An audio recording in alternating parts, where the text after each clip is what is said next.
without those guys, because the $400 cups, they're just not cheap. They're not cheap, they're expensive.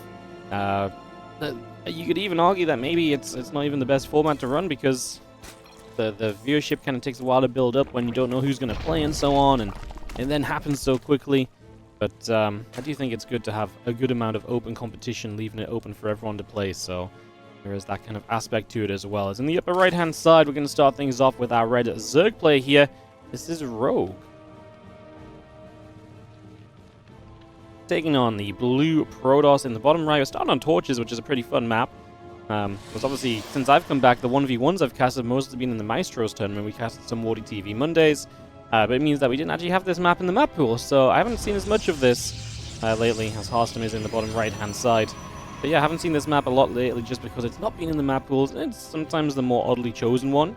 We're going to draw the gold base down, and I just actually made a thumbnail the other day of... yeah, I just made a thumbnail the other day of the MaxPax Rogue game that happened on this map, where MaxPax was top right and Rogue was bottom right, and Rogue kind of did the gold base thing, and he ended up Spore Crawler Rush, and there was spores in MaxPax's main base, and it was a thing, and it was actually very fun to watch.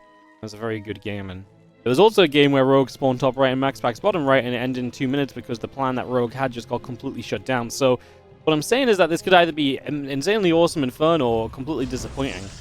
I do think that these builds oftentimes lead towards less exciting games more often than not, simply for the fact that a lot of the time people just mess up the defense or the offense, and it's so cutthroat, these build orders, when you're trying to break through the gold minerals and kind of flood through or so. We'll see if, like I say, that's exactly what we want to do here as Rogue. It's not necessarily the the path you have to take. You can, of course, just kind of play this gold base as an eco base. You take it on the offensive side just because it's easy to defend the drones here, even though it's a few steps further forward. So yeah, we'll see what the plan around is going to become in the next little bit. The drones jump onto the gold. And just getting to see the probe coming across as well. A couple overlords spreading themselves out as you just look to see what they can spot early. It doesn't look as though Rogue's going to get too aggressive. Harstem with the Stargate it should keep him fairly safe here for the most part as well initially, so that part is also looking very reasonable for the moment. Looking good. That MaxPax hold was gold. Like, yeah, I'm glad that the people remember it, because it was actually a really sick game. You know what it is? I forgot about the game, but as soon as I went into the game to make a thumbnail for it, I was like, oh my god, this game was so sick. I'm so happy I accidentally chose this one as the one I went into to make a thumbnail from. It was, yeah, it was a really sick game. Really, really cool. Really fun. And MaxPax defending that in the end was kind of crazy. It's so funny how sometimes your answer to spores and queens is just even more oracles. Like, if I can just build enough oracles I can out DPS anything, then I can just win. Seems to be the stance that they take a lot of the time. It's a very fun way of setting up. As a few lings continue to gather, so it is going to be aggression from Rogue. The ling speed coming through. Harstem has got a spotter watching the gold minerals for them being mined out, so that's exactly what he's looking to work around on there.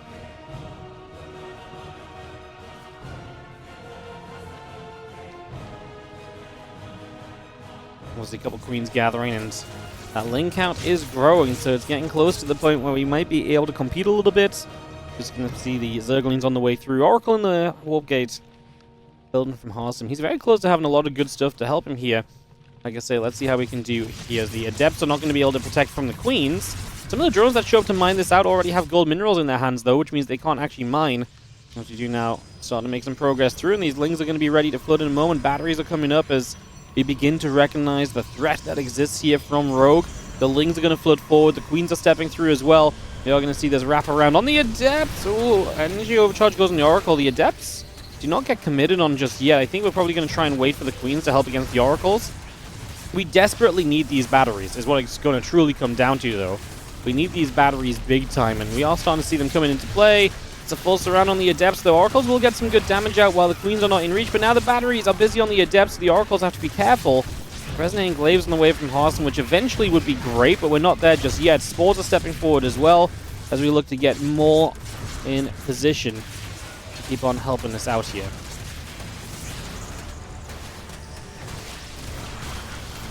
We'll see Lings up in the main base. 14 probes have gone down, but Rogue is on 18 workers. He needs to kill 14 more to equalize. Well, not 14 more, 10 more. My math is completely off there, but he needs to kill 10 more to get you know, equal worker count here. Natural starts to go down. I think you can be okay here as Harstem if you let the natural die. That's what happened when MaxFax played this situation. Harstem's going to type GG. It's interesting. I wonder, as well, this is also one of the best viewership times. From here for the next 8 or 9 hours is typically the best viewership kind of period, because what happens is that as Europeans start to go to sleep and head off for the night, the American viewership does not make up for that. And there's also some Korean viewership that obviously gets lost as well. And so there's just this crossover of time where the only viewership is American, and unfortunately it's the weakest viewership as well. There used to be some tournaments that would run at like, they were like, say, like 3 a.m. my time. And that's like a pretty good, it's like a morning start for the Koreans, a late morning start for them. So it was like focused at being Korean Cups. But the viewership just wasn't there because there was no Korean viewership because that just wasn't a thing. And there was just very little American viewership when that was a thing too. So it really is just a situation of when, you know, where the viewers are at and all of that. Obviously, everyone's different. It's just, sadly, the majority lies in this. And, yeah, it's a little bit rough for West Coast and A. America really, like, I always remember thinking when Base Trade TV were casting, I always remember thinking it was the sweet deal being European, because it was super rare that I would have to do anything at like a really weird time of night, because so few people would start in the middle of the European night, because it was nighttime for NA and they didn't really do that too much. And even if they did, it would be like, usually for NA events we'd start at like midnight or 1 a.m. and that's not super crazy. Whereas, you know, West Coast NA oftentimes has the 4 a.m. starts or so. Yeah, I always thought that was a brutal one, so. 7 a.m. here, breakfast in SC2. I mean, it works for some people, like I say. I mean, the beauty is, at the very least, you know, not everyone likes watching the VODs, but we do stream everything on YouTube nowadays, so you can obviously watch the VODs in full. Every single stream is archived, so you can watch and catch up, and all of that good stuff. The feelings are going to head down to the bottom side of the map from Rogue. Send that straight across to the south, so he's going to be early pooling. Harstem knows about it, is going to start the wall off up, and should be fairly safe against this. I find it difficult to believe that these Lings are going to find too much opportunity here. As they arrive, they're going to start nibbling. Rogue is already just double expanding as well. Harstem has a Zealot out, and an Adept on the way. He can afford to take some damage on the gateway. This is absolutely fine for him. He should not be worried in the slightest. 9 p.m. in Australia represent. Yeah, I see a couple of people from Australia as well. Nice to hit the, maybe not quite prime time, but close to prime time Australia time zones too. So, yeah, there's just realistically, there's just a lot of good crossover at this time of the day. I would say like 3 to 4 hours from now is kind of peak time, because it's really like when Europeans start coming home, it increases a little bit more, and also there's more Americans that watch like during work, for example. I think that's really the hot spot, and it's still, maybe if you're late night in Asia or Australia, you can still watch too. I think that the 3 or 4 hours from now really is the sweetest spot of all, to be honest. You tell all your friends to watch StarCraft, but you don't have any because you watch StarCraft. Well, you just need StarCraft friends. That's what we're here for. That's what we're here. I can't talk. That's what we're here for, surely. There's a couple of Adepts that are going to shade through. The Zerglings are going to be on guard and waiting to potentially jump onto some of those Adepts and look for some potential damage. The Adepts are going to take a few steps back, and Harstem going to get a few Ling kills here. Obviously, he commits into the main base, but I'd say that this is fine so far, getting a bunch of Lings quite nicely. That spawning pool right off over to the side. I think that's just to give you a heads up of an Oracle flying in, or Prism flying. I mean, not ideal position if the Zealots come in and hit that position, but maybe by then you don't mind, replacing the spawning pool if you have to.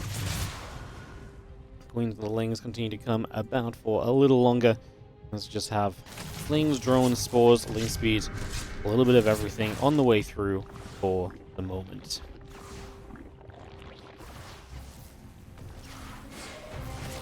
Oracle will activate a few drones, still going down, so just going to see a few of those getting picked away. The Spore Crawler getting a few more shots off, 7 workers killed.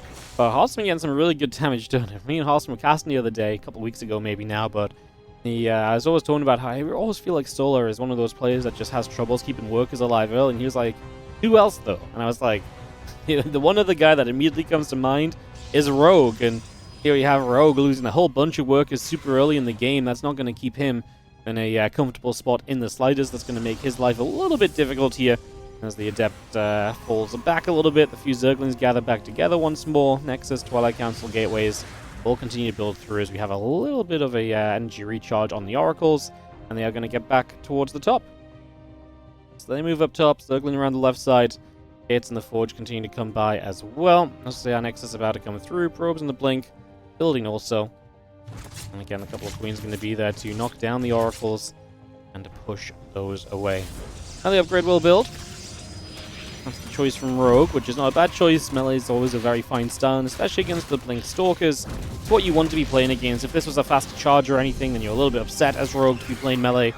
Against the Stalkers, this is, yeah, like I say, the ideal situation. And it's not end of the world for Harstem. It's like, no, you're building Stalkers against the Meleelings. It's not like that at all, right? It's just, yeah, it's not like that at all. It's just, you know, it's a little bit easier for the Lings to be effective against Stalkers. Queens do not get the transfusion off there, so that is going to be a dead Queen, and the Oracle is able to succeed. It's a really nice pick-off, just to be able to grab a Queen there. Harstem PvZ, when you kind of stop and think about it, is actually a really interesting matchup, because I feel like, yeah, Harstem doesn't have those results that are super consistent, but there's been series where Harstem has beaten like a solo or so. This happened, it's probably like 3 or 4 months ago now, so maybe I'm digging deep, but there's been these series where Harstem looks really good and really solid in PvZ, gets a really good start to the game, looks very comfortable throughout as well. And you have the couple Stalkers there going after the Zergling, and just going to knock that down as you continue to step through. Templar Archives also producing online. Plus one attack upgrade charge on the way. Just going to see a couple of Oracles and the Stalkers still gathering up. Another Revelation going down as a couple of Curtumers will be picked away at. Zerglings are going to be right there getting into the action. Once again, Rogue's already shown this run by a couple of times. Coming straight back in with it. I mean, it doesn't mean there's less Lings across the map, but does he just have enough Lings anyway? He's taking some damage initially too. That's not a lot of Lings, but I actually don't love that we target fire the Queen. I think we need to start getting rid of the Lings ASAP. You get rid of those and these Stalkers can stick around. Hitting the Queen is sort of meant to be like a follow-up or a pick-up afterwards. I mean, this is still being fine back at home for Harstem. He does deal with those Lings. And Rogue even trails on supply coming out of this. No money in the bank or anything that's going to necessarily change that. You're going to see a couple High Templar morphing in here. He could just morph an Archon with these. It would probably be a good call. Because A, they're about to die, and B, the Archon will actually just help a lot against this harassment of Lings. Although, maybe that Archon's too exposed. It dies before anything happens. The run-bys are really nice because it forces the Oracles back. And because the Oracles come back, the Stalkers come back. It's not that you necessarily want to bring the Stalkers here. It's more that because the Oracles come over here, you then have to bring the Stalkers, because the Stalkers rely on those Oracles to deal with the Zerglings. So if you can't keep the Stalkers on the top, if you can't keep the Oracles on the top of the map, the Stalkers can't be there either, because then you're really threatening being surrounded. So it does, just in general, these run-bys give Rogue some breathing room. He finally breaks free of the Stalker contain on the other side, and he can more freely set up. Now, he did get a 4th base towards the upper right-hand corner, so able to get that 4th hatchery going there, and you will get a 5th hatchery going just into the center right side of the map as well here on Persephone. It actually cancels the 4th base of Harstem, so Harstem will be struggling for his own 4th in comparison. Shouldn't be too far off being able to make it happen, though, as a few of the Stalkers come blinking back. A couple of additional Zealots come warping through. Oracle still cruising around. The Lings on that bottom right-hand side gathering about. Stalker's going to be right there.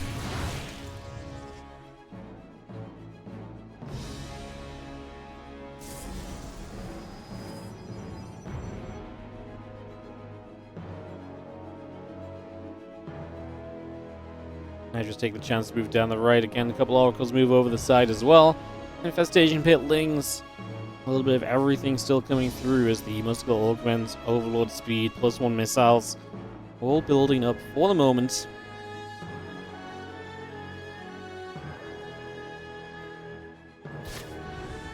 I was able to grab a Zealot. +2 attack about to finish. You've got that Lurky Den building. That's obviously the game plan of Rogue. We see where he wants to get to.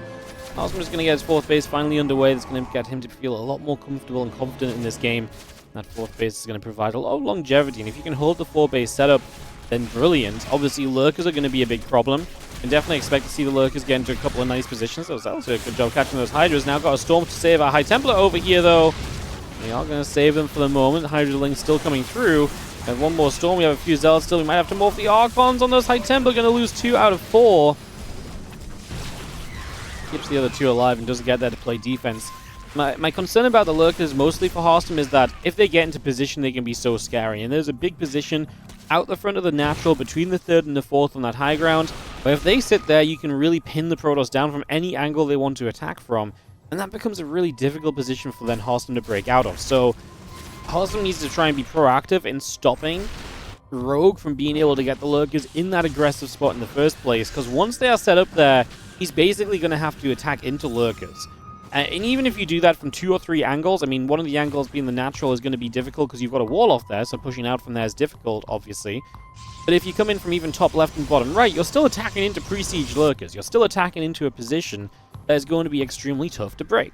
So, concerned for that if he lets it get there, and that's got to be one of his priorities now, not letting this game get to that stage where the lurkers are just preemptively placed, and you can see what Rogue is doing with the Dropper Lords. He's going to try and make it chaotic so he can get the lurkers into a good position. He might even try and drop the lurkers, but he's looking to cause chaos because he understands that Harstem should know that just letting him waltz up the front shouldn't be allowed, right? And so Rogue is going to try and outplay and multitask Harstem into a position where he makes the mistake of not being aggressive at the front and not holding off those lurkers from burrowing and sieging. So I think that is going to be the game plan here. Mothership and Tempest on the way. We are making good progress towards an anti-lurker army.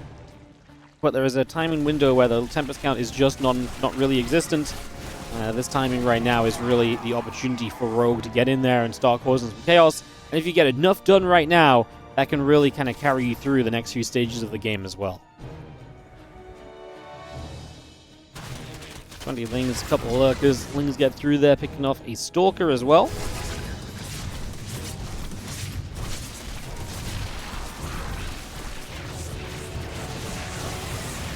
More Lings going through. The Storm comes down. The Hydra's going to take a hit. It's going to be seen the Lurk is going to continue about there. The few Zealots still coming over. It's going to see the Dropper Lord's going to be jumped on immediately. This is amazing. 2 full Dropper Lords. 3. Oh, he blinks and he gets the only 1 Hydra out. Meanwhile, Zealots in the main base are keeping a lot of the Lurkers back over here. Harstem with the defense. Rogue's plan of going a little bit all over the place is being absolutely stopped dead in its track. Very, very nicely done so far as +2 missiles, +2 melee both continue to build through here.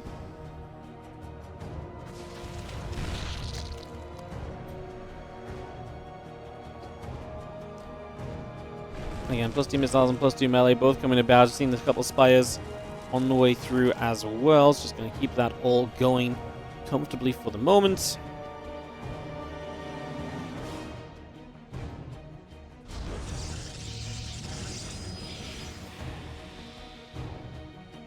My Templars, Archon, Stalkers, again, going to find themselves gathered up. The few Tempers joining together as well. I'm just going to be seeing the army collecting onto that left-hand side. The Spires coming through, Overlords and Lurkers on the way. Add that +2 melee into action as well. Harstem's maxed out to me. This is why I feel like Harstem should feel very confident. He's dealt with the initial wave of Lurkers. He's on a good army composition of his own. The only concern is that Rogue is starting to take the map. He's expanding twice over right now to the gold base and to the top left as well. And he's starting to get creep right out through the middle of the map as well. And that might put a bit of pressure on you here as Harstem. A bit of a timer on the, hey, we got to get moving. We got to get going. You know, we got to do something sooner rather than later. So that's where we sit at the moment where, like I say, I think it's a little bit, you know, getting to the point where it's a little bit of like, hey, we got to kind of get this going, we got to get this moving. And so Harstem may feel the need to push out, and that should give Rogue then some more opportunities to potentially fight this army. If Harstem sits back, is that okay for him? I mean, you go into 5 bases. I still concerned that the Zerg has a lot, but the Zerg army is also not currently improving. So right now, it's probably fine if Harstem sits back. It's if you start seeing the Zerg getting everything they need for the the rest of the game, then maybe it would have been nice to apply some pressure. It's a really difficult kind of balance to find of whether you want to attack or not. He's doing a good job of still maintaining those Lurkers kind of far enough away that they're not going to be dangerous onto any of his bases or structures, while also keeping an army split so that he has pressure on both sides. He's actually going to join up together because he maybe sees the chance to, knock through a few of these Lurkers, and Rogue realizes that Harstem is looking for that exact opportunity, takes a step away, and Harstem now will come on to creep. Immediately you see a few units on the left-hand side try to run by on the mini-map, but that was not allowed. Harstem deflects. There's a ton of cannons there as well, so Ling run-bys are going to be extremely minimal over on that far left side. Tempest going to be able to get the job done here as well as they continue to punch through a few of those Lurkers. Hydras come surging forward. Zealots and Archons turn into the Zerglings fight and kill. And the Tempests are back to business right now as well. as they get straight in and continue to fire themselves up at a few of those lurkers. +3 melee, +3 missiles, both continue to come online. The Corruptors and Niduses building as well here. Just gonna see a couple more Storms dropping straight down, knocking some changelings away. Harstem is comfortably pushed onto the map. We do now start to see Corruptors added. Is it a bit late? Is it going to be enough? 7 Corruptors doesn't seem like a lot when there's... Okay, there's actually only 4 Tempests. Why did I think this Tempest army was so much larger? I felt like it was such a larger Tempest count, but it's really not. I guess 8 Corruptors is probably reasonable. It's weird, though, because 8 Corruptors doesn't feel like they'll survive long enough to even still kill, Tempests here, especially because there's so much anti-air on the ground. You see 2 of them getting deleted straight away. The Overseers are going to fly in. It looks as though we're going to commit to this fight. Gonna make it awkward. Lurkers coming in from every angle. High Templars coming in with the Storms, trying to do their thing. Time Warp goes down on the Lurkers to the top side. Harstem commits here. There are so many Lurkers to the left. This big group just doing nothing at all. Harstem finally stepping away from this. We do see the Tempests have been taken out by the Corruptors. Those Corruptors able to put in some work, and a rebuild of 24 Hydras on the way from Rogue. Resources lost is going to favor Harstem heavily, though, coming out of this. Obviously, Rogue's already spent money to rebuild here. That's a lot lost for Harstem. Look at that army supply dropping down. But that is, again, because Rogue is insta-rebuilding while Harstem takes a few moments. Harstem sets up a new Mothership. He goes into Immortals. He looks for a ground army against the Tempest, which I don't love because... against the Lurkers, sorry, because I don't love it because obviously the Lurkers are very powerful on the ground. But maybe rebuilding building Tempest at this point is just going to invite the Corruptors to be useful again, whereas now they just have to try and Caustic Spray, which static defense should be able to stop. We do get Max back out. Both players having a reasonable bank. Harstem with the better bank still, and he actually has had Zealots making work happen. He got rid of the gold base. He's, over time, gotten rid of a lot of the creep in the center as well, so he's actually able to stay very aggressive with his army. Gets a bunch of freebie lings that they just kind of run through there. The Lurkers burrowing up. And we do see another round of 10 Zealots warped in. Remember, we just built 3 Immortals, so when they join up, there's going to be so much more damage output available. They might have to come over here, though, and deal with these Lurkers, because that is a position you do not want to have under fire throughout this game. You want to clean that up and get back to mining on that right-hand side 6-base position. Nidus is into the main base as well. We'll see how Harstem deals with that in a few moments. And these Overseers are even low as well, wondering if Storms might actually kill off some of those. The Corruptors fly through looking for the Oracles, remove the Revelations as options, but the Nidus does go off. Lurkers into the main. Harstem's going to respond by warping in a group of Zealots over here. Mothership going to recall in as well, but that's a massive recall to bring this army back with just 3 Lurkers. That should be able to get away. But Rogue's not paying attention, so he doesn't get away. Wow, we missed the Revelation. One of the Lurkers still alive, still has to be dealt with. The Lurkers on the right side and that Nidus, they're annoying too, so Harstem going to have issues. He's going to lose his 6 space on the right, it seems. And obviously took some damage elsewhere as well. Now down to 61 probes. Army supply good, but all of his minerals in the bank gone. Because he's just been warping in so many Zealots as responses to these attacks and harassment, trying to get himself back on track and back facing the right way in this game. It's another nice storm onto the Lings as Rogue obviously still trying to keep this chaotic.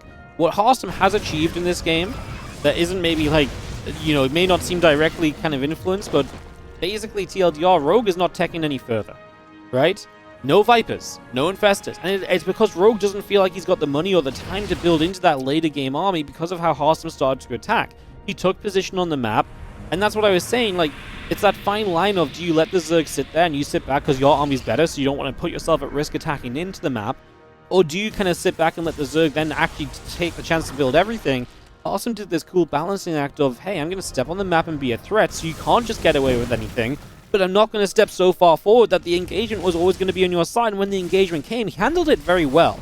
He lost a lot of army supply, but Rogue lost a lot of army supply too, and now getting a catch on these Lurkers could be massive. Storms will zone on the right side, trying to stop the reinforcements arriving. Zealots swarm those Lurkers, they go down. New Lurkers wandering into range as well. We have a Revelation coming through that will allow these Lurkers to be taken out as well. The couple Corruptors that fly forward are very low HP. The Overseers are kind of low as well. That may actually be an issue for Rogue in the long run. He is at the point of losing enough Overlords to end up supply blocked, so he does need to not lose too many Overseers, or he will actually have to spend a bunch of money that he has some money, but like, if you have to build 8 Overlords right now, that's half your mineral bank.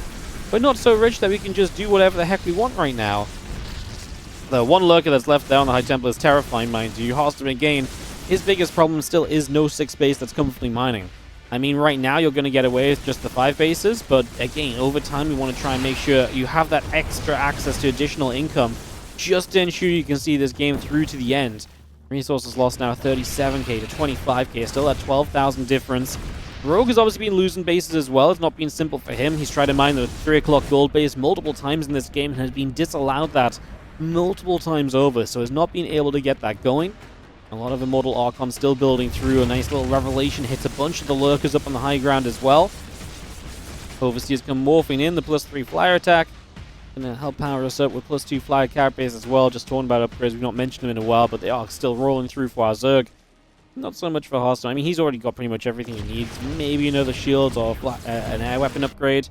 At this point, he's not really using air units, though, so maybe just a shield would be nice. So the Lurkers getting caught, and again, just as they retreat away, they're going to go down. But they've done their job. The 6th base fell. How committed is Harstem right now? Does he feel like he has to push this heavily and break down this position? I love what Rogue is doing, too. He's going to 28 Lurkers. Why? Because Harstem gave up on the air game. Harstem gave up on all of those Tempests, and that was the biggest answer to high lurker counts. So because Harstem's no longer playing in that way, you are going to end up here as Rogue being able to build a massive lurker count, and then you are extremely strong on the ground. And that's going to create some issues for sure. 15 probes go down as the Archons continue to slam their way into a lot of those Zerglings, playing cleanup already.